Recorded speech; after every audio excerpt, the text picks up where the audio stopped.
ወደ መልእክቴ እገባለሁ። ያው ባለፉት ጊዜዎች ከሮሜ መጽሐፍ እስከ ምዕራፍ 11 ያለውን ስናይ ቆይተናል። ሐዋርያው ጳውሎስ ምዕራፍ 11ን ሲጨርስ አምልኮ ውስጥ ገብቶ ነው የሚጨርሰው። የመጀመሪያዎቹ 11 ምዕራፎች በጣም ወደ ከፍታ የሚወስዱ ምዕራፎች ነበሩ።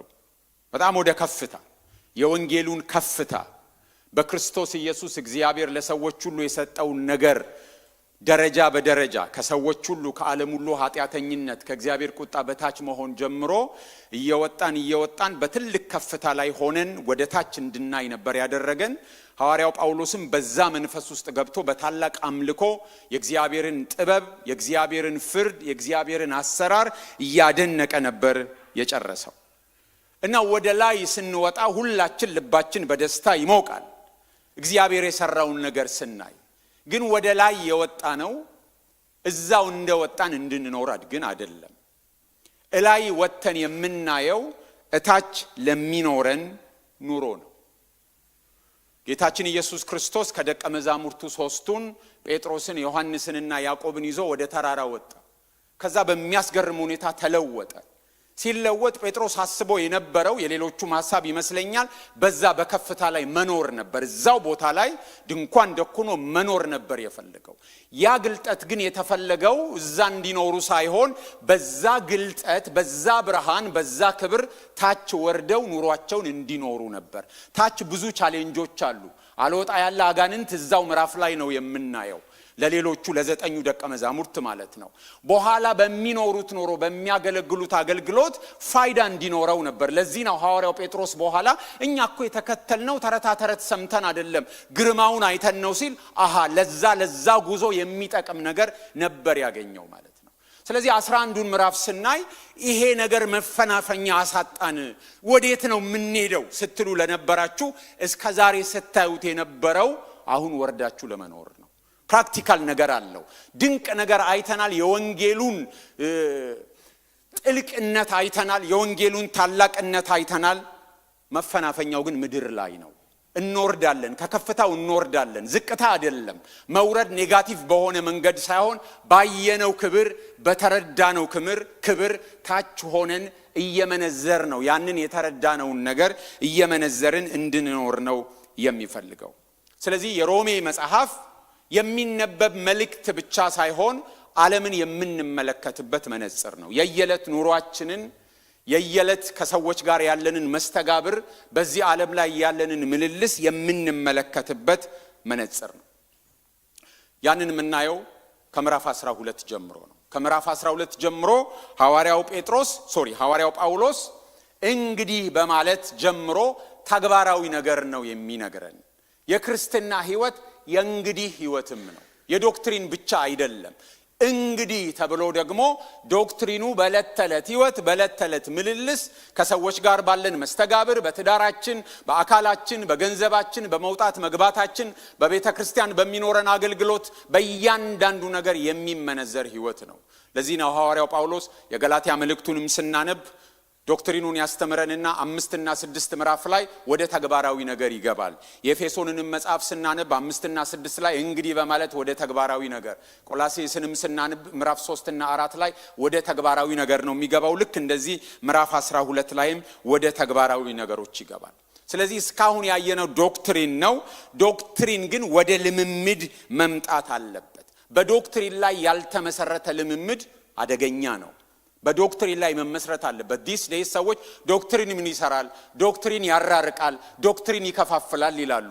በዶክትሪን ላይ ያልተመሰረተ፣ በትክክለኛ ክርስቲያናዊ ዶክትሪን ላይ ያልተመሰረተ ልምምድ ከንቱ ነው፣ ወደ ስህተት ነው የሚመራው። ሰዎች ግን ሰው እስከሰበሰበላቸው ድረስ፣ መስራችና ባለራዕይ እስካስባላቸው ድረስ፣ የሆነ ገንዘብ እስካስገኘላቸው ድረስ ለዶክትሪን ግድ የላቸውም። የሆነ ጩኸት እስከፈጠረ ድረስ ሁሉ ነገር በክርስትና ውስጥ በዶክትሪን ላይ የተመሰረተ ነው። ዶክትሪን ግን ብቻውን በቂ አይደለም። እሱ ላይ እንመሰረትና ዴን ዋት ሲባል መኖር መቻል አለብን። ስለ ክርስቶስ ተምረን ዴን ዋት፣ ስለ እግዚአብሔር ተምረን፣ ስለ ሥላሴ ተምረን ከዛስ በኑሯችን ላይ በህይወታችን ላይ የሚገለጥ ነገር መኖር አለበት። አለበለዚያ ያለ ዶክትሪን በስሜት ላይ በራስ መረዳት ላይ እንደው በበጎ ፈቃድ በጥሩ ልብ ምናምን ብቻ እየተባለ የሚደረግ ነገር አይደለም። ግን ደግሞ ከዶክትሪን በኋላም ደግሞ የሚቀጥል ነገር መኖር አለበት። ዛሬ የምናየው እሱን ነው። ከምዕራፍ 12 ጀምረን መደዳውን ምዕራፍ 13ን ምዕራፍ 14 ምዕራፍ 15ን እያልን ስንሄድ እሱን ነው የሚነግረን። at the same time ደግሞ በሮማውያንና በአሕዛብ መካከል በአይሁድ መካከል ያለውንም ነገር ደግሞ ይናገራል ሐዋርያው ጳውሎስ። ሁለቱንም ከኃጢአት በታች እንደሆኑ ከሷቸው ነበር። ሁለቱም ወገኖች የሚድኑት እግዚአብሔር በክርስቶስ በሰጠው ጸጋ ብቻ መሆኑን ነግሯቸው ነበር፣ አስተምሯቸው ነበር። ቀጥሎ ደግሞ አሁን እንዴት አብረው እንደሚኖሩ ደግሞ ምዕራፍ 13 ምዕራፍ 14 ላይ ያስረዳቸዋል።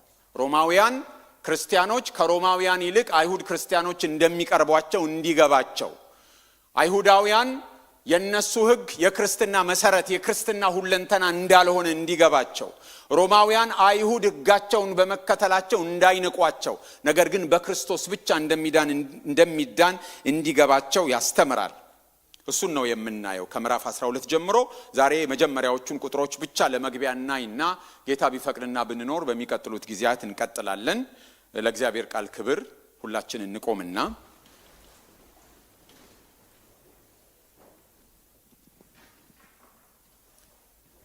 እናነባለን። በጌታ በኢየሱስ ክርስቶስ ስም። እንግዲህ ወንድሞች ሆይ ሰውነታችሁን እግዚአብሔርን ደስ የሚያሰኝና ሕያው ቅዱስም መስዋዕት አድርጋችሁ ታቀርቡ ዘንድ በእግዚአብሔር ርኅራኄ እለምናችኋለሁ። እርሱም ለአእምሮ የሚመች አገልግሎታችሁ ነው። የእግዚአብሔር ፈቃድ እርሱም በጎና ደስ የሚያሰኝ ፍጹምም የሆነውን ነገር ምን እንደሆነ ፈትናችሁ ታውቁ ዘንድ በልባችሁ መታደስ ተለወጡ እንጂ ይህን ዓለም አትምሰሉ። ቅዱስ አምላካችን ሆይ እናመሰግናለን ስለሰጠህን ስለዚህ ክቡር ቀን፣ ስለሰጠህን አዲስ ቀን፣ ስለበዛልን ጸጋ፣ በየዕለቱ ስለማይጠገበው ጸጋ፣ ስለማይጠገበው ምሕረት፣ በየዕለቱ ስለሚያኖረን ቸርነት፣ ስለ ጥበቃ፣ ስለ በጎነት፣ ስለ ደግነት ጌታ ሆይ በየዕለቱ በተለያየ መልኩ ስለሚገለጠው ፍቅርህ እናመሰግናለን። እግዚአብሔር አምላካችን ሆይ ሕዝብ በአንድነት ተሰብስቦ አንተን ሊያከብር አንተን ሊያመልክ ከአንተ ሊቀበላልና ሁላችንንም እግዚአብሔር ሆይ እንድታገለግለን፣ ሁላችንንም እንድትዳስሰን፣ ሁላችንንም በጸጋህ እንድትጎበኘን ሁለንተናችንን አሳልፈን እንሰጣለን። ጌታ ሆይ በቃልህ እያንዳንዳችንን ዳሰን። ቃልህ ሕይወታችንን እንደሚለውጥ እናውቃለን። የተለወጥነው በመንፈስ ቅዱስ በተገለጠው ቃልህ በተቀበልነው ጸጋ ነው። ዛሬም እግዚአብሔር ሆይ እንደ ሁል ጊዜው እንድትናገረን፣ እንድታስተምረን፣ እንደ ሁል ጊዜው እግዚአብሔር ሆይ ሳይጓደልብን ካንተ ጸጋ እንድንቀበል እንለምናሃለን። ሁሉ ላንተ ክብር ይሁን በጌታ በኢየሱስ ክርስቶስ ስም አሜን። ከሮሜ ምዕራፍ 1 ጀምሮ ስናይ ጥቂት ትእዛዞች አይተን ነበረ። በጣም ጥቂት። ምዕራፍ 6 ቁጥር 11 እስከ 13 እና 19 ላይ ጥቂት ስጋችሁን የአመጽ የጦር ዕቃ አታድርጉ፣ ለእግዚአብሔር የጽድቅ የጦር ዕቃ አድርጉ የሚል፣ ምዕራፍ 11 ቁጥር 18 እና 20 ላይ አትታበዩ የሚል፣ ትዕቢተኞች አትሁኑ ማለት ሮማ አሕዛብ ክርስቲያኖች የትዕቢትን ነገር አታስቡ በአሕዛብ ጉዳይ ላይ ብሎ የሚናገራቸው ጥቂት ትእዛዞች ነበር የሰጠው። ከምዕራፍ 12 ጀምሮ ግን በርካታ ትእዛዛት አሉ። እነዚህን ትእዛዛት ሲናገር ኤግዞስቲቭሊ አይደለም የተናገረው፣ ግን ፕሪንሲፕሎችን አስቀምጠዋል። ስለዚህ ሁላችን በእነዛ ፕሪንሲፕሎች መሰረት አስፈላጊ የሆኑ ሌሎችንም ነገሮች እየተረዳን እያስፋፋን በሌሎችም ጉዳዮች ላይ እንድናካትታቸው ነው ምሳሌ ሐዋርያው ጳውሎስ የሰጠን። ምክንያቱም ወንጌልን በዚህ ደረጃ ከምዕራፍ 1 እስከ ምዕራፍ 11 ባለው ደረጃ የተረዳ ሰው ንጽረተ ዓለሙ መቀየሩ፣ ወርልድ ቪው መቀየሩ አይቀርም። ስለዚህ ከምዕራፍ 12 ጀምሮ ለስለስ ባለ ሁኔታ ነው የሚጀምረው። በተለይ ምዕራፍ 12 ቁጥር 1 እና ቁጥር 2 ከዛም ትንሽ ዝቅ ብሎ ያለው ቶን ሴተር ነው። በቃ ቅኝቱ ምን አይነት እንደሚሆን ቅምሻውን ይሰጠንና ነው የሚሄደው። እና የክርስትና የኤቲክስ መሰረትም ይሄ ነው። በተለይ ምዕራፍ 12ን ለሁለት ከፍሎ ከቁጥር 1 እስከ 8 እና ከ9 እስከ 21 ለሁለት ከፍሎ ነው የሚያቀርበው። ዛሬ ግን ከመጀመሪያው ክፍል የመጀመሪያዎቹን ብቻ ነው የምናየው፣ ቁጥር 1 እና 2ን። እንግዲህ በማለት ሲጀምር ከዚህ በፊት በነበሩት ነገሮች ላይ ተመስርቶ እንደሆነ ግልጽ ነው። የክርስትና ሕይወት ቅድም እንዳልኩት በክርስቲያናዊ ዶክትሪን ላይ በክርስቲያናዊ አስተምሮ ላይ የተመሰረተ ነው። ግን ደግሞ እሱ ብቻ ሳይሆን ተግባራዊ የሆነ አኗኗርም ይሰጠናል። አኗኗራችንን ምልልሳችንን የምናበጅበትም መጽሐፍ ነው። ሐዋርያው ጳውሎስ ሲጀምር እለምናችኋለሁ በማለት ነው የሚጀምረው። እንደ ሐዋርያነቱ ትእዛዝ በመስጠት አይደለም የሚጀምረው። ምናልባት ምዕራፍ 11ን ሲጨርስ በታላቅ አምልኮ ውስጥ ስለነበረ በዛው መንፈስ ስለቀጠለው ሊሆን ይችላል። ወይም ደግሞ የሞራል እርምጃችንን ለማበጀት ፈቃዳችንን እየጠየቀ ስለሆነ ለማግባባት ከእግዚአብሔር ምሕረት ተነስተን እግዚአብሔር ካደረገልን ነገር ተነስተን ሁለንተናችንን እንድናስረክብ ለማግባባትም ስላሰበ ሊሆን ይችላል ይህን የሚናገረው።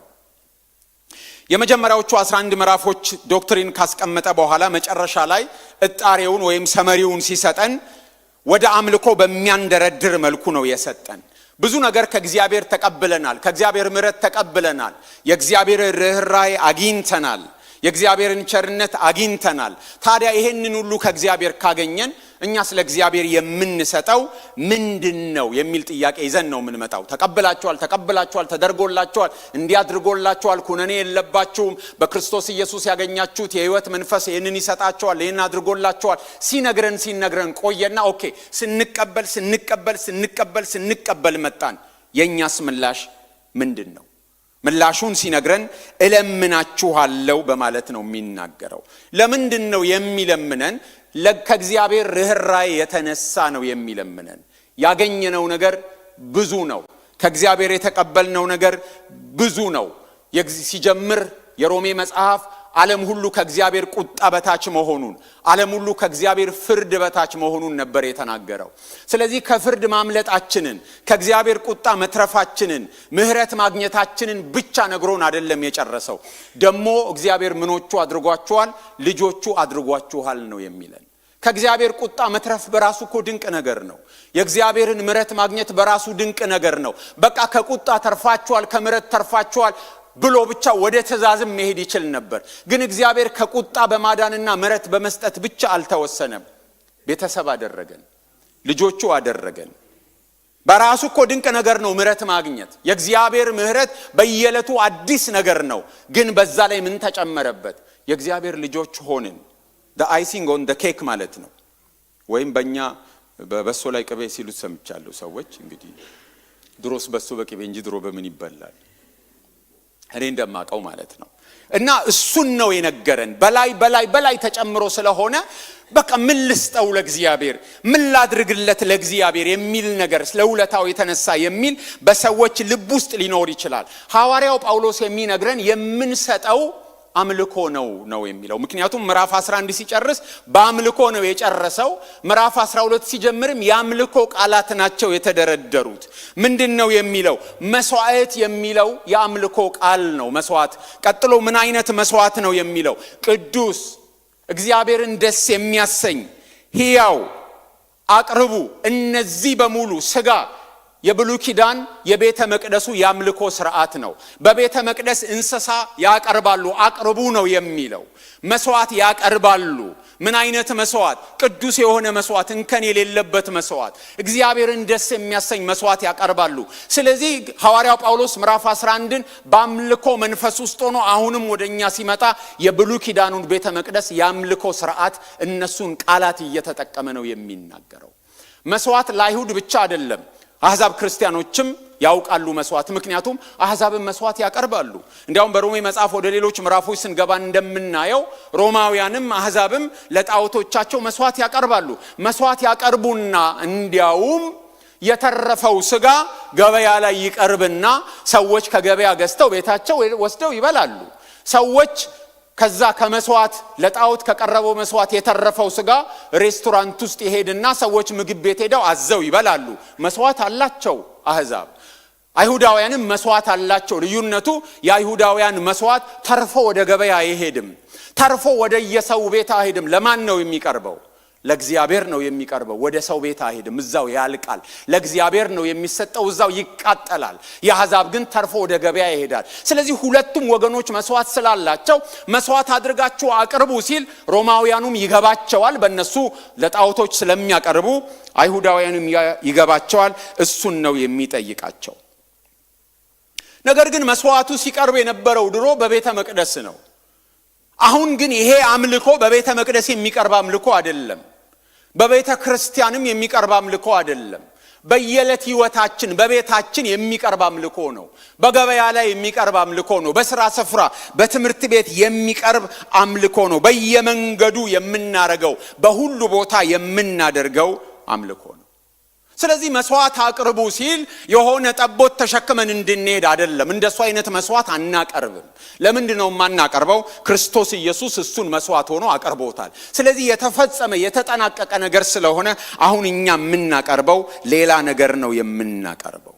አቅርቡ የሚለው ስጋችንን ነው። አቅርቡ የሚለው ስጋችንን ነው። አሁን እግዚአብሔር የእንስሳ መስዋዕት አይፈልግም። የሆነ ነገር አምጥተን እንድንሰጠው አይደለም የሚፈልገው። እግዚአብሔር ስጡኝ ሲል ከኛ የሚቀበለውን ነገር ሳይሆን የሚጠብቀው እኛን ነው። እግዚአብሔር የሚጠብቀው ዴማንድ የሚያደርገው የምንሰጠውን ሌላ ነገር ሳይሆን እኛን ነው የሚጠብቀው። እኛን መቀበል ነው የሚፈልገው። ስጋችሁን ስጡ ነው የሚለው። ስለዚህ እግዚአብሔር እኛ መስዋዕት እንድንሰጠው ሳይሆን ራሳችንን እንድንሰጠው ነው የሚፈልገው። እኛ መስዋዕት አምጪዎች ሳንሆን መስዋዕቶች ነን። ለእግዚአብሔር መስዋዕቶች ነን። ለዚህ ነው ራሳችንን እንድንሰጥ የሚጠይቀው ሐዋርያው ጳውሎስ። እንግዲህ ወንድሞች ሆይ ሰውነታችሁን፣ በዚህ ትርጉም ሰውነታችሁን እግዚአብሔርን ደስ የሚያሰኝና ሕያው ቅዱስ መስዋዕት አድርጋችሁ አቅርቡ ነው የሚለው። ስለዚህ እኛ መስዋዕቶች ነን። ስጋችሁን ነው ሌላው ትርጉም የሚለው። በጻፈበት ቋንቋ ስጋችሁን ነው። ስጋ የሚለውን ቃል ሲናገር በዘመኑ ለነበሩ ሰዎች አስደንጋጭ ነው። ለነሱ ከግሪኮች ፍልስፍና ከፕሌቶ ፍልስፍና ከአፍላጦን ፍልስፍና የተነሳ ስጋ እርኩስ እንደሆነ ነው የሚያስቡት። ስጋ የነፍስ እስር ቤት ነው። ስለዚህ እንደምንም ብሎ ሰው ከስጋ እስር ቤት መላቀቅ እንዳለበት ነው የሚያስቡት። ስለዚህ ስጋ ከንቱ ነው። ዋናው ነገር ነፍስ ነው። ስለዚህ ነፍስ በስጋ እስር ቤት ሆና ትሰቃያለች ብለው ያስቡ ነበር። አንዳንድ ክርስቲያኖችም ይሄ ነገር አስቸግሯቸው ስለነበረ ክርስቶስ ስጋ ሆነ የሚለውን ቃል እንኳን መቀበል አቅቷቸው ሰው መሳይ ሆነ እንጂ ሰው አልሆነም የሚሉ የኑፋቄ አስተምሮች በቤተ ክርስቲያን መካከል ተከስተው ነበር። ለዚህ ነው ሐዋርያ ዮሐንስ በመልእክቱ በሁለተኛና በሶስተኛ ሲጽፍ ብዙ አሳቾች ወደዚህ ገብተዋል። በምን ታቋቸዋላችሁ ነው የሚለው። ክርስቶስ በስጋ እንደመጣ የሚክዱ መንፈስ ሁሉ ከማን አይደለም። ስጋ የሚለውን ነገር ፈርተውታል። ዛሬም በመካከላችን አሉ። ዋናው ነገር መንፈስ ነው። ሰው መንፈስ ነው። በስጋ ውስጥ ነው የሚኖረው። ስጋ ቱታ ነው። ስጋ የሆነ መኖሪያ ምናምን ጎጆ ነው። ዋናው መንፈስ ነው የሚሉ አሉ። ሐዋርያው ጳውሎስ፣ ሐዋርያው ዮሐንስም ሌሎቹም ሐዋርያት ሲናገሩ ስጋ የሚለውን ቃል የሚጠቀሙት ለዚህ ነው። ቃል ስጋ ሆነ። አስደንጋጭ ንግግር ነው። ስጋ እርኩስ ነው። ስጋ ደካማ ነው። ዋናው መንፈስ ነው ለሚሉ ሰዎች አስደንጋጭ ንግግር ነው ዮሐንስ የሚጠቀመው። ሐዋርያው ጳውሎስም ምናችሁን አቅርቡ ነው የሚለው። ስጋችሁን አቅርቡ በማለት ነው የሚናገረው። ስጋ ቱታ አይደለም። አካላችሁ ነፍሳችሁ የምትኖርበት የሆነ መጠቅለያ ነገር አይደለም። ለዚህ ነው ዋና ነገር ስለሆነ ሰው መንፈስ ነው በማለት የሚያስተምሩ ሰዎች እንኳን ዋና ስብከታቸው ስለ ስጋዊ ብልጽግና ነው። መንፈስ ነው ይሏቸዋል፣ ግን ለመንፈስ አይደለም ጥረታቸው። ለስጋዊ ብልጥግና፣ ለምድራዊ ብልጥግና ነው የሚሮጡት። ስጋ ዋና ነገር ነው። ስለዚህ እግዚአብሔር ስጋችሁን ምን አድርጉ ይላል? አምጡ ነው የሚለው። ስጋችንን ይፈልጋል። your body matters, our body matters። ለክርስትና ህይወት በጣም አስፈላጊ ነው። ሰዎች በዚህ ምድር ላይ ለስጋቸው ብዙ ነገር ያደርጋሉ። ቅርጻቸውን ለመቀየር፣ የሌላቸውን ነገር ለመጨመር፣ ትንሹን ለማተለቅ፣ ትልቁን ለማሳነስ ብዙ ነገሮች ያደርጋሉ። እንዲያውም ልክ ካልሆነ ሕክምና የተነሳ በዚህ ሁኔታ አካላቸውን የሚጎዱ የሚሞቱም ሰዎች መኖራቸውን ከዜና እናያለን። አካላችን ምንም አይነት ይሁን፣ ጥቁር እንሁን፣ ነጭ እንሁን፣ አጭር እንሁን፣ ረጅም እንሁን፣ ወፍራም እንሁን፣ ቀጭን እንሁን፣ አካል ጉዳተኛ እንሁን፣ አካል ጉዳተኛ አንሁን፣ ስጋችን ባለበት ሁኔታ እግዚአብሔር ይፈልገዋል። ለስጋችን እግዚአብሔር ዋጋ ከፍሏል በልጁ በክርስቶስ ኢየሱስ። ስጋችንን መጥላት አይኖርብንም። ስጋችንን የፈጠረው እግዚአብሔር ነው። ስጋችንን የሚቤዥም መሆኑን መጽሐፍ ቅዱሳችን ይናገራል። የስጋችንን ቤዛነት፣ የሰውነታችንን ቤዛነት ሮሜ 8 ላይ አይተነዋል። የምንጠብቅነን ገና ክርስቶስ ሲመጣ ይሄንን ሰውነታችንን ስጋችንን ይቤዠዋል ብለን እንጠብቃለን። የብሉይ ኪዳን መስዋዕት ነውር የሌለው እንዲሆን፣ በጎቹ አንካሳ እንዳይሆኑ፣ በጎቹ የሆነ ነገር እንዳይሆኑ ይጠበቅ ነበረ። ለኛ ግን እንደሱ አይደለም። ምክንያቱም ክርስቶስ ምን አድርጎልናል? ያን መስዋዕት ስለፈጸመልን ስለኛ ስጋ ምንም የተሰጠ መመሪያ የለም። ክርስቶስም ቢሆን እንከን የለሽ መስዋዕት የሆነው በውጫዊ ውበቱ አልነበረም። ደምግባት አልነበረውም። የሚስብ ነገር አልነበረውም። ውበቱ ምንድነው? ፍቅር መሆኑ ነው። ውበቱ ምንድነው? ንጹህ መሆኑ ነው። ውበቱ ምንድነው? ሰውን የሚወድ እግዚአብሔርን ደስ የሚያሰኝ መሆኑ ነው። ውበቱ ሰው ወዳድነቱ ነው። ውበቱ የልብ ንጽህናው ነው። እግዚአብሔርን ማስደሰቱ ነው እንጂ ደምግባት የነበረው አልነበረም። የብሉይ ኪዳን መስዋዕት ውጫዊ ንጽህና በክርስቶስ ውስጣዊ ንጽህና ነበር የተገለጠው። ስለዚህ ስጋችን ምን አይነትም ቢሆን እሱን ይፈልጋል። ስጋችሁን አቅርቡ ነው የሚለው። ስጋችሁን ማለት ለአንዳንዶቹ ያስደስታል። እፎይ ስጋችሁን ነው የተባለው፣ የባንክ አካውንቴን አይደለም የሚል ሰው ሊኖር ይችላል። ስጋችሁን ነው የተባለው፣ ስራዬን አይደለም። ስጋችሁን ነው የተባለው፣ ቤቴን አይደለም። ስጋችሁን ነው የተባለው፣ የሆነ ነገሬን አይደለም። ስጋማ ዕዳው ገብስ ነው የሚል ሰው ሊኖር ይችላል። በዚህ ቦታ ስጋችሁን ሲል መላ ህይወታችሁን አጠቃላችሁ ማለቱ ነው። ሁለንተናችሁን ማለቱ ነው። በሌሎችም ስፍራዎች ላይ ሐዋርያው ጳውሎስ ደጋግሞ ስለ ሁለንተና እንደሚናገር እናያለን። በሮሜ 8 ቁጥር 23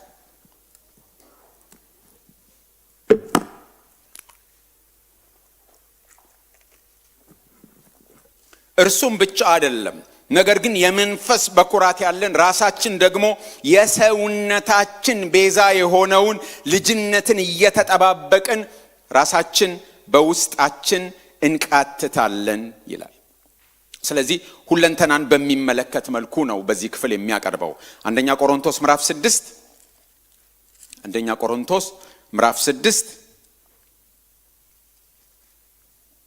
ቁጥር 15 እና 19 ስጋችሁ የክርስቶስ ብልቶች እንደሆነ አታውቁምን? እንግዲህ የክርስቶስ ብልቶችን ወስጄ ጋለሞታ ብልቶች ላድርጋቸውን አይገባም ይላል። ቁጥር 19 ወይስ ስጋችሁ ከእግዚአብሔር የተቀበላችሁት በእናንተ የሚኖረው የመንፈስ ቅዱስ ቤተ መቅደስ እንደሆነ አታውቁምን? በማለት ይናገራል። ፊልጵስዩስ ምዕራፍ 1 ቁጥር 20 በአንድ ነገር እንኳ አላፍርም፣ ነገር ግን በሕይወት ብኖር ወይም ብሞት ክርስቶስ በግልጥነት ሁሉ እንደወትሮ አሁን ደግሞ በስጋዬ ይከብራል በማለት ይናገራል። ስጋ ሲል ሁለንተናን በሚመለከት ወይም በሚያመለክት ሴንስ ነው ያቀረበው። ስጋችሁን ሲል እግዚአብሔር ሁለንተናችንን ስለሚፈልገው ነው። አእምሮአዊ ዕውቀት አግኝተን ሊሆን ይችላል። አእምሮአዊ መረዳት አግኝተን ሊሆን ይችላል። መልካም ነው። ክርስቲያናዊ ህይወት ግን በአእምሮ ብቻ የምንኖረው ሳይሆን አካላችንም በአእምሮ የተረዳነውን መተግበር መቻል አለበት። አእምሮአችን የገባው ነገር በእለት ልምምዳችን፣ በእጆቻችን፣ በእግሮቻችን፣ በአንደበታችን፣ በጆሮአችን፣ በአይኖቻችን መተግበር አለባቸው። በስራ መተግበር አለበት። በስራ ያልተገለጠ እምነት ምን የሆነ ነው ይላል? የሞተ ነው። ስለዚህ ስጋችን ያስፈልገናል፣ ሁለንተናችን ያስፈልገናል። እንደዚህ ተሰብስበን የጉባኤ የወል አምልኮ የምናደርገው ከግል አምልኮ በሰውነታችን ከምናደርገው አምልኮ የሚቀጥል ነው። ስለዚህ በዚህ ስፍራ ስጋችሁን ስጡ፣ ሰውነታችሁን ስጡ ብሎ ሲናገር አንዴ ለእግዚአብሔር ሁለንተናችንን ከሰጠን በኋላ ልናሰምርበት የሚገባው በጠባያችን ላይ እኛ አለቆች አይደለም። እንዴት መኖር እንዳለብን አለቆች አይደለንም። አቅርቡ ከተባለ የማን ነው? የእግዚአብሔር ነው። መስዋዕቱን ካቀረብን በኋላ ከዛ ላይ ወስደን በየቤቱ የምንቸረችረው ነገር አይደለም። እንደ አሕዛብ መስዋዕት ለማን ነው? ለእግዚአብሔር ነው። አሁን አንታረድም፣ ክርስቶስ ስለኛ ታርዷል። ግን አንዴ ከሰጠነው ሁል ጊዜ የሱ ሆኖ ስለሚኖር እንዴት መኖር እንዳለብን አለቆች እኛ አይደለንም። ከዚህ በፊትም ቢሆን ምዕራፍ 6 ላይ ስጋችንን ራስ ተኮር በሆነ ሁኔታ ለራሳችን ጠቀሜታ፣ ለራሳችን ምቾት፣ ለራሳችን ክብር እንዳንጠቀምበት ማስጠንቀቂያ ሰጥቶን ነበር። ምዕራፍ 6 ላይ ቁጥር 13ን ቁጥር 16ን ቁጥር 19ን ማየት እንችላለን። ምዕራፍ 6 ቁጥር 13 ብልቶቻችሁን ያመጻ የጦር ዕቃ አድርጋችሁ ለኃጢአት አታቅርቡ፣ ነገር ግን ከሙታን ተለይታችሁ በሕይወት እንደምትኖሩ ራሳችሁን ለእግዚአብሔር አቅርቡ፣ ብልቶቻችሁም የጽድቅ የጦር ዕቃ አድርጋችሁ ለእግዚአብሔር አቅርቡ። ቁጥር 16 አስቀድማችሁ የኃጢአት ባሪያዎች ለመታዘዝ ባሪያዎች እንድትሆኑ ራሳችሁን ለምታቀርቡለት ለእርሱ ለምትታዘዙለት ባሪያዎች እንደሆናችሁ አታውቁምን? ወይም ለሞት የኃጢአት ባሪያዎች ወይም ለጽድቅ የመታዘዝ ባሪያዎች ናችሁ ይላል። ቁጥር 19 ስለ ሥጋችሁ ድካም እንደ ሰው ልማድ እላለሁ፣ ብልቶቻችሁ አመጻ ሊያደርጉ ለርኩሰትና ለአመጻ ባሪያዎች አድርጋችሁ እንዳቀረባችሁ እንደዚሁ ብልቶቻችሁ ሊቀደሱ ለጽድቅ ባሪያዎች አድርጋችሁ አሁን አቅርቡ በማለት ይናገራል። ስለዚህ ሰውነታችን፣ ሁለንተናችን፣ ሥጋችን የእግዚአብሔር ነው። የእግዚአብሔር ከሆነ አለቆቹ እኛ አይደለንም። ምዕራፍ 1 ጀምሮ ሐዋርያው ጳውሎስ ሲናገር ዓለም እንዴት ከእግዚአብሔር ፍርድ በታች እንደነበረች፣ ዓለም እንዴት የእግዚአብሔር ቁጣ እንደሚጠብቃት ሲናገር ሰዎች የተገለጠላቸውን እውነተኛውን አምላክ ትተው ባዕዳን አማልክትን ፍጡራን ሲያመልኩ ሰውነታቸውን እንዴት ይጠቀሙ እንደነበር፣ ከተፈጠረለት ባህሪ ውጪ ለምን ያውሉት እንደነበር አስቀድሞም ሲናገር ነበር። ይህን ሲቃወም ነበር። ለምሳሌ ምዕራፍ 1 ቁጥር 24 ላይ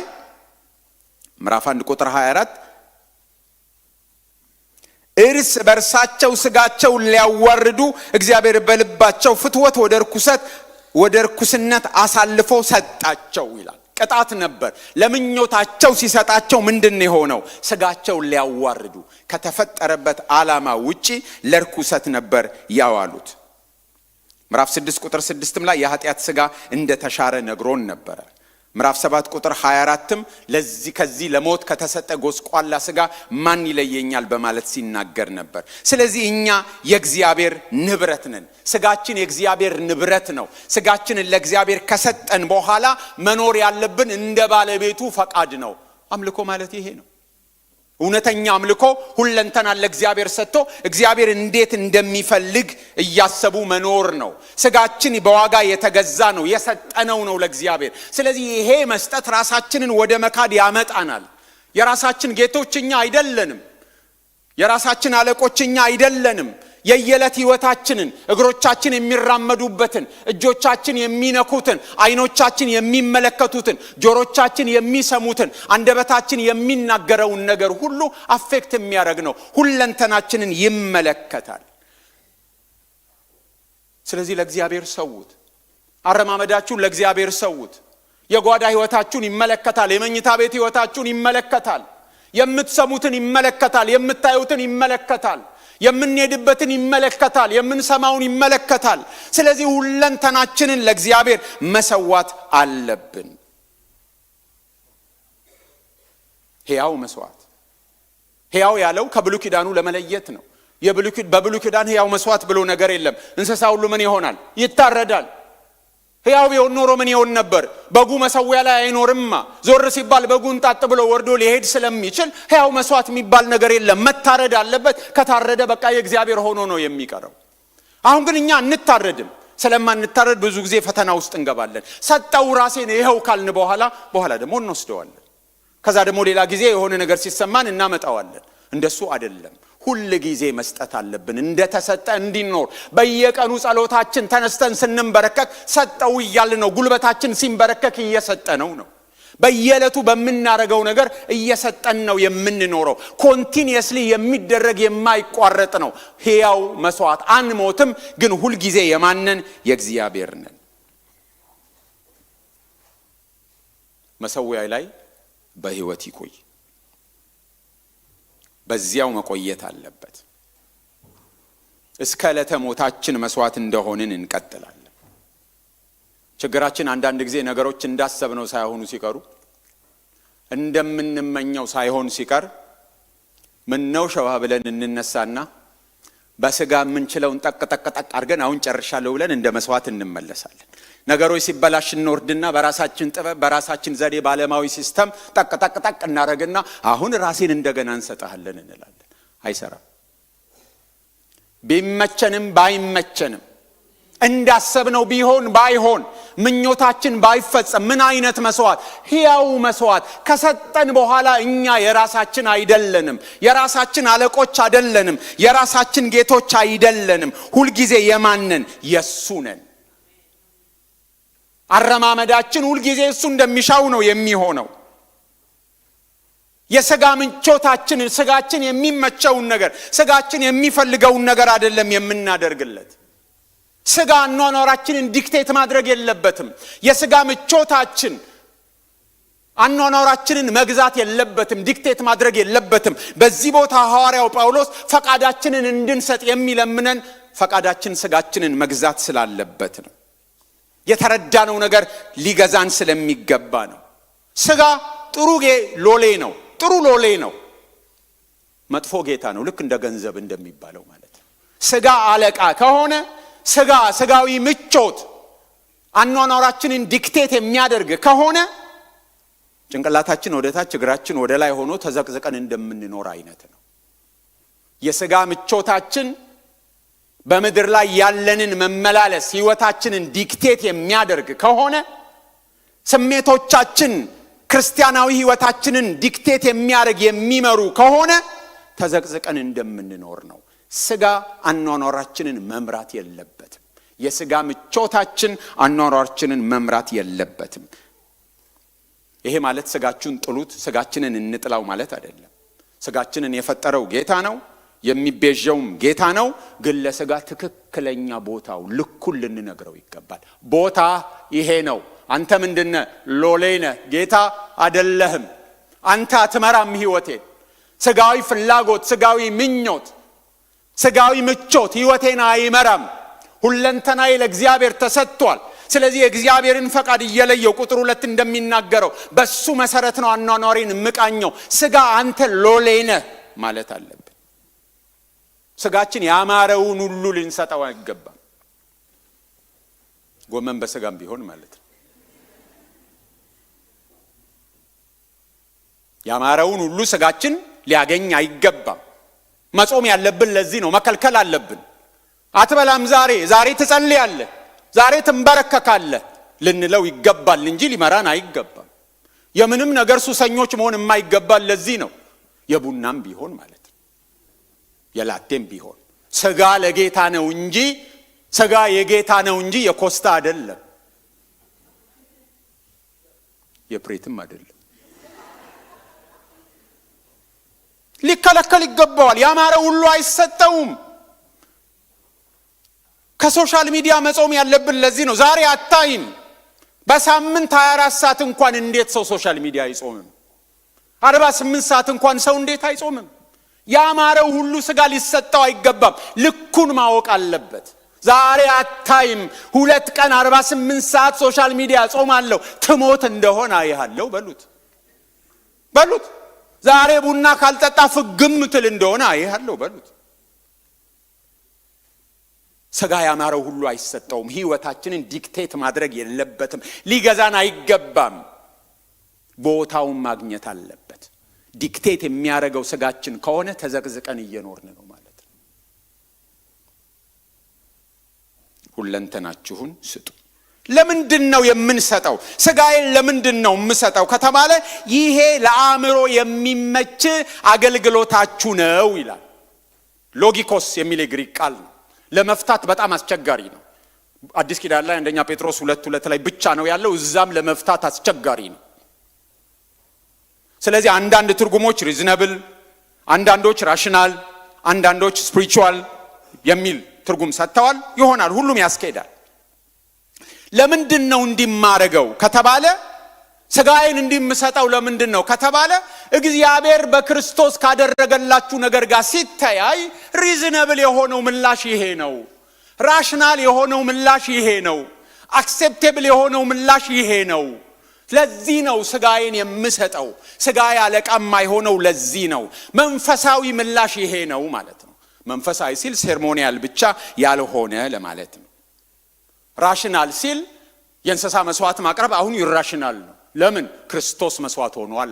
ስለዚህ ሰውነታችንን መስጠት ራሽናል ነው። እሱ ላደረገልኝ ለአእምሮ በሚመች ሁኔታ የምሰጠው ምላሽ ይሄ ነው። አዲስ ትርጉም ይህም ማቅረብ የሚገባችሁ ቅንነት ያለው እውነተኛ የእግዚአብሔር አገልግሎት ነው ይላል።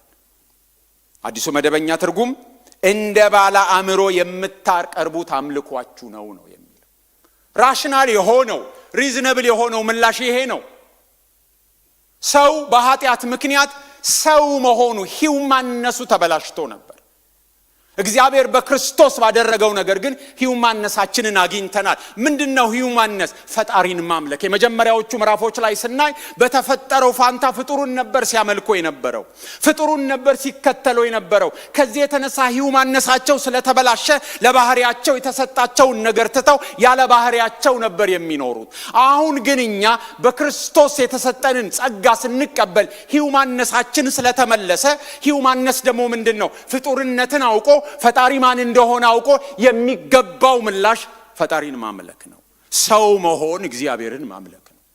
ሂውማንነስ ማለት እኔ ፍጡር ነኝ፣ ፈጣሪ ያለኝ እውነተኛ ፈጣሪ እውነተኛ አምላክ በክርስቶስ የተገለጠው እግዚአብሔር ነው ብሎ ለሱ አምልኮ መስጠት ሰው መሆን ማለት እግዚአብሔርን ማምለክ ነው።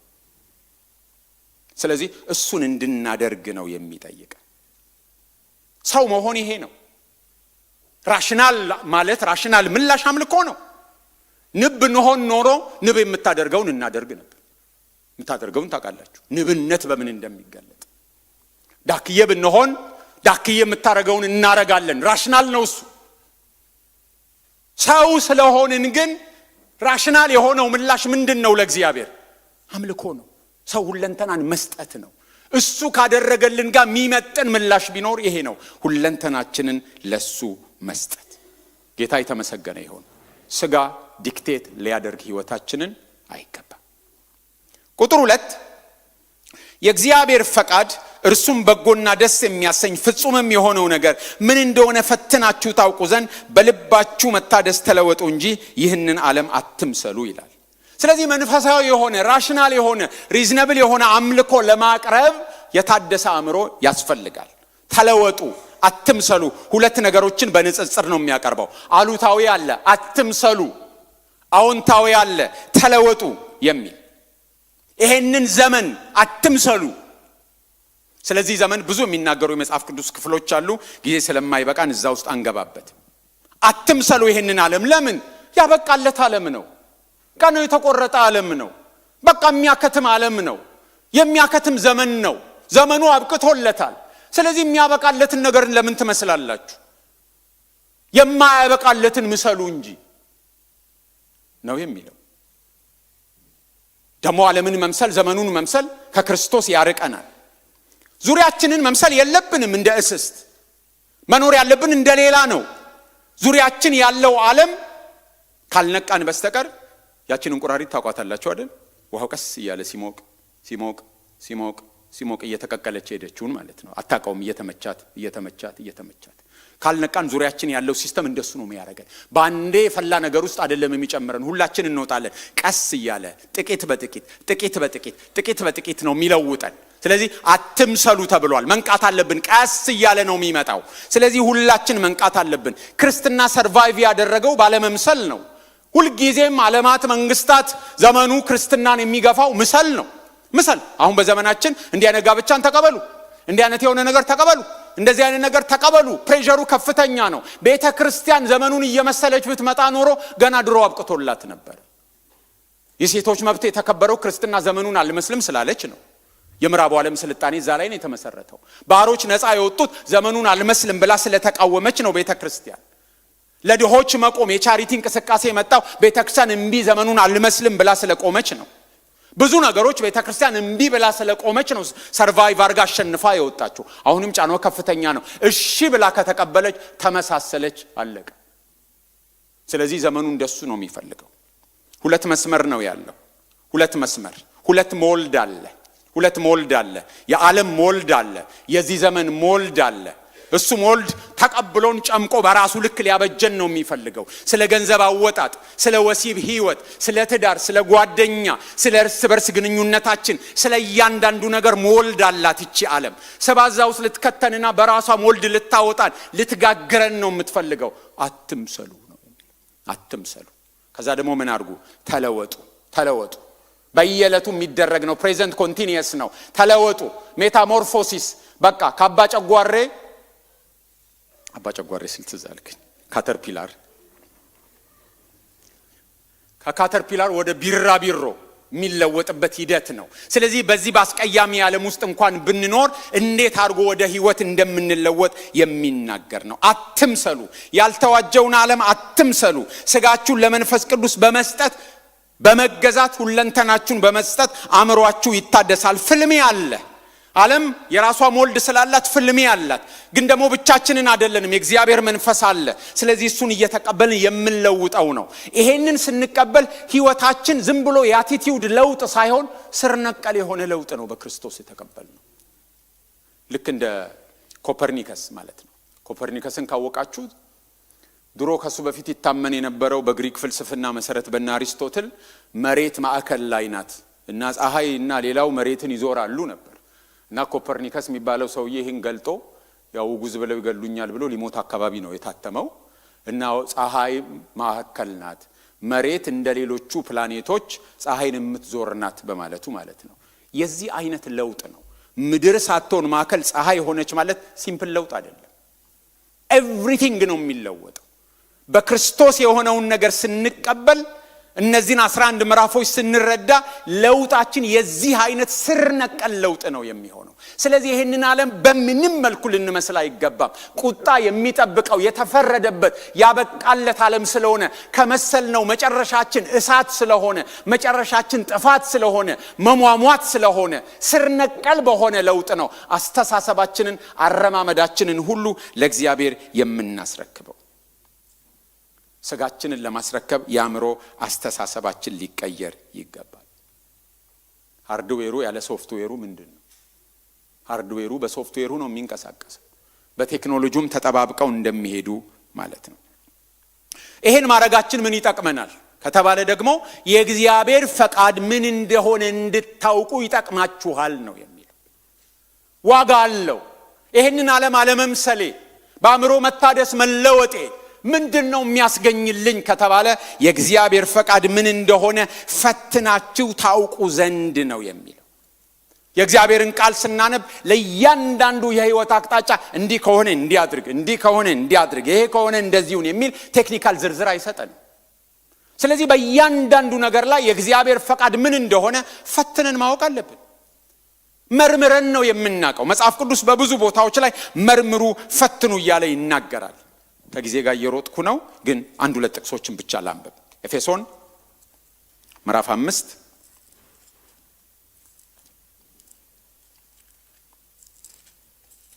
ኤፌሶን ምዕራፍ 5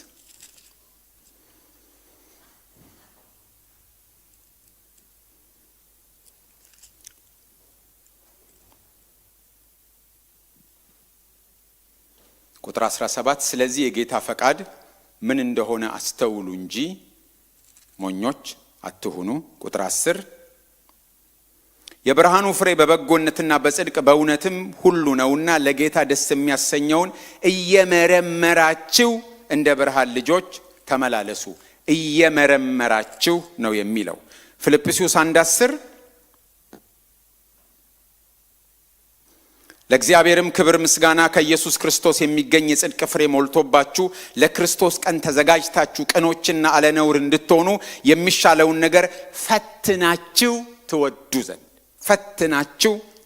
ትወዱ ዘንድ። ስለዚህ እየመረመርን እየፈተንን ነው የምንቀበለው። ዮሐንስም በመልእክቱ ምዕራፍ 4 ቁጥር 1 ላይ ተመሳሳይ ነገር ይነግረናል። አንደኛ ዮሐንስ 4:1 ወዳጆች ሆይ መንፈስን ሁሉ አትመኑ፣ ነገር ግን መናፍስት ከእግዚአብሔር ሆነው እንደሆነ መርምሩ። ስለዚህ የእግዚአብሔርን ፈቃድ ለማወቅ ምን እያደረግን ነው? እየፈተንን እየመረመርን ነው የምንኖረው። ለሁሉ ነገር የሆነ የተቀመጠ የሆነ ዝርዝር እንደ ህግ እንዲህ ከሆነ እንዲህ ነው፣ እንዲህ ከሆነ እንዲህ ነው የሚል ነገር የለንም። ፕሪንሲፕልስ ነው ያሉት። ስለዚህ በህይወታችን ላይ የምንጋፈጣቸውን ለውሳኔ እግዚአብሔርን ፈቃድ ማወቅ የምንፈልገውን ዝም ብሎ የሚመጣ ነገር አይደለም። ምን አድርጉት? መርምሩት። የእግዚአብሔር ፈቃድ የቱ እንደሆነ መርምሩ። እንዴት ነው የምንመረምረው? የታደሰ አእምሮ ሲኖረን መመርመር ቀላል ነው። የአእምሮ ቅኝታችን ግን የዘመኑ አስተሳሰብ ከሆነ ዘመኑ እንዴት እንደሚራመድ እያሰብን በዘመኑ ሁኔታ የምንመራ ከሆነ ግን የእግዚአብሔርን ፈቃድ መርምረን ለማወቅ እንቸገራለን፣ እንስታለን። ብዙ ጊዜ እግዚአብሔርን ፈቃድ የምንሰተው የምንመረምርበት የታደሰ አእምሮ ስለሌለን ነው። በምን እንደምን በዓለም ሂሳብ እንዲህ ከሆነ ከፍ ያደርጋል፣ እንዲህ ከሆነ ትጠቀማለህ፣ እንዲህ ከሆነ ያገናሃል፣ እንዲህ ከሆነ እንደዚህ የሚል ምድራዊ ጥበብ ከእግዚአብሔር ያልሆነ ጥበብ ስሌታችን ውስጥ ስለሚገባ የእግዚአብሔርን ፈቃድ እንስታለን። በታደሰ አእምሮ ሆኖ የሚመረምር ሰው ግን የእግዚአብሔርን ፈቃድ ለማወቅ ይቀለዋል። ስለዚህ በአእምሯችሁ መታደስ ተለወጡ። ለምን?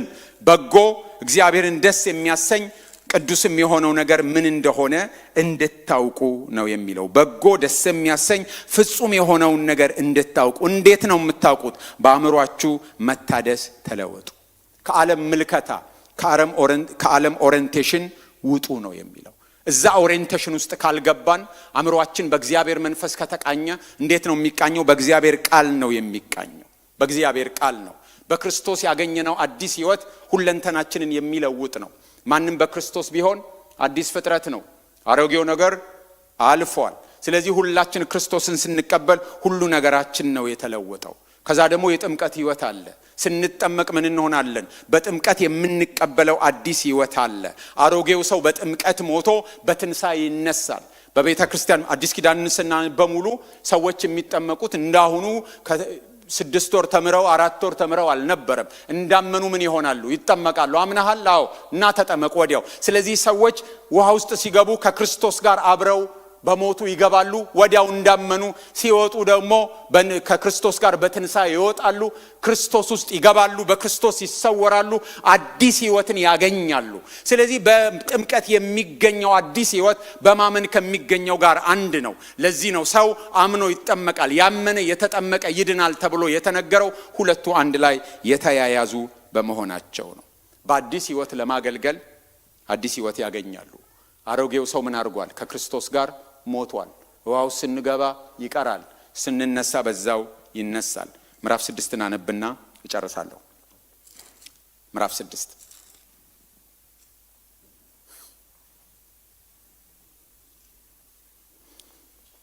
እንግዲህ ምን እንላለን? ጸጋ እንዲበዛ በኃጢአት ጸንተን እንኑርን? አይደለም። ለኃጢአት የሞትን እኛ ወደፊት እንዴት አድርገን በእርሱ እንኖራለን? ወይስ ከክርስቶስ ኢየሱስ ጋር አንድ እንሆን ዘንድ የተጠመቅን ሁላችን ከሞቱ ጋር አንድ እንሆን ዘንድ እንደተጠመቅን አታውቁምን? እንግዲህ ክርስቶስ በአብ ክብር ከሙታን እንደተነሳ እንዲሁ እኛም በአዲስ ሕይወት እንድንመላለስ ከሞቱ ጋር አንድ እንሆን ዘንድ በጥምቀት ከእርሱ ጋር ተቀበርን። ሞቱንም በሚመስል ሞት ከእርሱ ጋር ከተባበርን ትንሣኤውን በሚመስል ትንሣኤ ከእርሱ ጋር እንተባበራለን። ከእንግዲህ ወዲያ ለኃጢአት እንዳንገዛ የኃጢአት ሥጋ ይሻር ዘንድ አሮጌው ሰዋችን ከእርሱ ጋር እንደተሰቀለ እናውቃለን ይላል። ዛሬ የምትጠመቁ ሰዎች ይሄ ነው የሚሆነው። በክርስቶስ ውስጥ ሞቱን በሚመስል ሞት ስትሞቱ ስትቀበሩ፣ ትንሣኤውን በሚመስል ትንሣኤ ስትነሱ ከክርስቶስ ጋር አንድ መሆናችሁ የኃጢአት ሥጋ ይሻር ዘንድ አሮጌው ሰዋችሁ ከክርስቶስ ጋር እንደተሰቀለ የምታረጋግጡበት ሂደት ነው። የተጠመቁን ሁላችን ይህንን አዲስ ሕይወት ተቀብለናል። ይህንን አሮጌው ሰዋችን ከክርስቶስ ጋር ተሰቅሎ አዲሱ ሰዋችን በትንሣኤ ከኛ ጋር ነው። አዲስ ሰው ተቀብለናል። አዲስ ሕይወት ተቀብለናል። አሮጌው ሰዋችን አብቅቶለታል። አሮጌው ኑሯችን አብቅቷል። አዲስ ሰዎች ነን። ከኛ የሚጠበቀው በየዕለቱ ሁለንተናችንን ለእግዚአብሔር መስጠት ነው። ይህንን ዓለም አለመምሰል ነው። በእግዚአብሔር ቃል በእግዚአብሔር መንፈስ አእምሯችን እንዲታደስ እድል መስጠት ነው። ፈቃዳችንን መስጠት ነው። የእግዚአብሔር መንፈስ ይሰራል። የእግዚአብሔር ቃል ይሰራል። በዚህ ሁኔታ አእምሯችን ከታደሰ ሰውነታችንን ለሱ የምናስገዛ ከሆነ የእግዚአብሔር ፈቃድ ምን እንደሆነ ፈትነን መርምረን ለማወቅ አንቸገርም። የእግዚአብሔር ኃይል ዛሬም ይሰራል። የእግዚአብሔር ጉልበት ዛሬም ይሰራል። እያንዳንዳችንን ይለውጣል። ዛሬም ሁለንተናችንን የምናስገዛ ከሆነ ስጋችን ኑሯችንን ዲክቴት የማያደርግ ከሆነ በታደሰ አእምሮ የምንመላለስ ከሆነ ይሄን ዓለማዊ ጥበብ ሰዋዊ ጥበብ በካልኩሌሽን በሆነ ስሌት የምናረጋቸውን ነገሮች እግዚአብሔር እንደማይከብርበት አድርገን ከተውን ሪዝነብል የሆነ አምልኮ ይሄ ነው። ሪዝነብል የሆነ ምላሽ እንዲህ አይነት አገልግሎት ነው። ይሄ አገልግሎት ነው የሚለው ያነበብነው ትርጉም ይሄ አገልግሎት ማንም የማይወስድብን ነው። ማንም የሚሰጠንና ማንም የሚነሳን አይደለም። መሪዎች አልሰጡኝም እኮ የምንለው አይደለም። ማንም የሚሰጠን ማንም የሚነሳን አገልግሎት አይደለም። ሰውነታችንን ለእግዚአብሔር ሕያው ቅዱስም መስዋዕት አድርገን ማቅረብ ሪዝነብል የሆነ አገልግሎት፣ ሪዝነብል የሆነ አምልኮ ነው። እያንዳንዳችን በግላችን የምናደርገው ነው። በጉባኤ ከሌሎች ጋር የምናደርገው ከዚህ በኋላ የሚመጣው ነው። እያንዳንዳችን ይህንን አገልግሎት ልናገለግል እንችላለን። ለሁላችን እግዚአብሔር ይህንን ሰጥቶናል። ጌታ የተመሰገነ ይሁን። እንጸልያለን።